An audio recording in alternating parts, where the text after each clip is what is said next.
ایک بادشاہ کی 7 بیٹیاں تھیں۔ ایک دن بادشاہ بہت خوش تھا اور اپنی 7 بیٹیوں کو بلا کر پوچھتا ہے کہ میں تم سب سے ایک سوال پوچھوں گا اور اگر جواب اچھا لگا تو تمہارا من چاہا انعام بھی دوں گا۔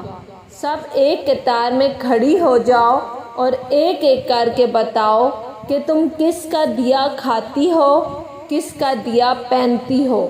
7 میں سے 6 بیٹیوں نے کہا، ابا حضور آپ کا دیا کھاتے ہیں اور آپ کا دیا پہنتے ہیں، آپ ہی کی وجہ سے ہماری یہ شان و شوکت ہے۔ یہ سن کر بادشاہ بہت خوش ہوا اور سب کو اس کی من پسند چیز دے دی۔ جب سب سے چھوٹی بیٹی کی باری آئی تو اس نے کہا کہ میں اللہ کا دیا کھاتی ہوں اور اپنی قسمت کا پہنتی ہوں اور یہ میرا نصیب ہے۔ بادشاہ یہ سنتے ہی آگ بگولا ہو گیا اور کہنے لگا، اے کمبخت، تو میری ناشکری کی ہے، تجھے اس کی سزا ضرور ملے گی۔ شہزادی نے کہا، جو حکم ابا حضور۔ بادشاہ نے سپاہیوں کو حکم دیا کہ جاؤ اسے جنگل میں چھوڑ آؤ، میں بھی دیکھوں کہ یہ میرے بغیر کیسے اللہ کا دیا کھاتی ہے اور اپنے نصیب کا پہنتی ہے۔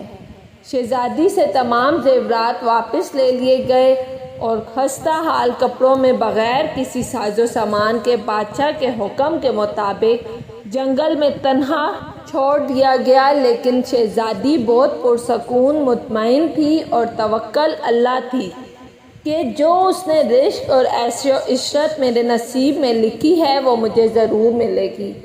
سب سپاہی شہزادی کو چھوڑ کر واپس چلے گئے۔ شہزادی جنگل کو دیکھنے لگی، چاروں طرف درخت ہی درخت تھے اور دوپہر سے شام ہونے والی تھی کہ شہزادی نے سوچا کیوں نہ کچھ لکڑیاں جمع کر لوں تاکہ رات کو آگ جلاؤں، پھر کوئی جنگلی جانور پاس نہیں آئے گا اور رات بھی گزر جائے گی۔ شہزادی جنگل میں لکڑیاں ڈھونڈنے چل پڑی۔ اس کی نظر ایک جھونپڑی پر پڑی جہاں باہر ایک بکری بندھی ہوئی تھی اور اندر سے کھانسے کی آواز آ رہی تھی۔ پہلے تو شہزادی بہت حیران ہوئی کہ اتنی ویران جگہ پر جھونپڑی۔ جب وہ جھونپڑی کے اندر داخل ہوتی ہے تو کیا دیکھتی ہے کہ ایک بوڑھا ضعیف ایک چارپائی پر لیٹا ہے اور کھانستے کھانستے پانی پانی پکار کر رہا ہے۔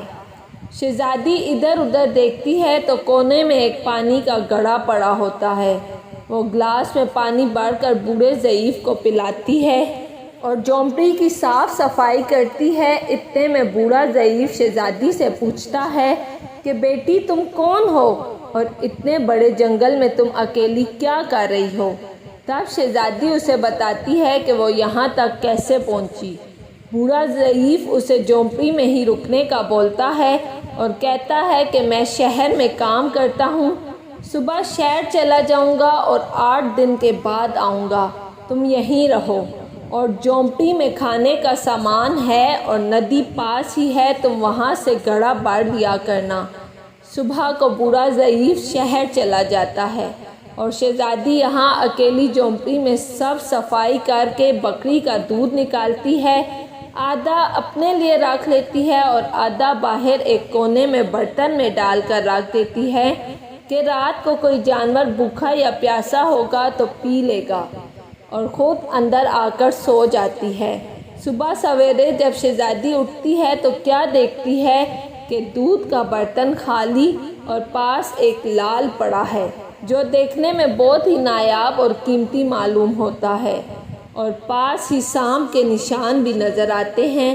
تب شہزادی کو یاد آتا ہے کہ بچپن میں اس نے سنا تھا کہ جب کوئی نایاب سانپ بہت خوش ہوتا ہے تو ایک ایسا لال اگلتا ہے کہ جس کی قیمت ہیرے جواہرات سے بھی مہنگی ہوتی ہے۔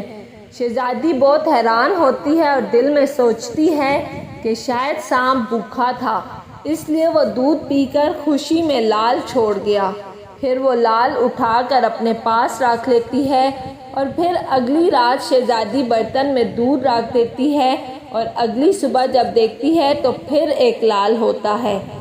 ایسے ہی کرتے 7 دن گزر جاتے ہیں اور شہزادی کے پاس 7 لال جمع ہو جاتے ہیں، اور اس دن بوڑھا ضعیف بھی آ جاتا ہے تب شہزادی اسے لال دکھاتی ہے اور سارا واقعہ بتاتی ہے اور بوڑھے ضعیف کو 3 لال دیتی ہے اور کہتی ہے کہ شہر جا کر یہ لال بیچ دو اور آتے وقت اپنے ساتھ محل بنانے والے مزدور لے کر آنا۔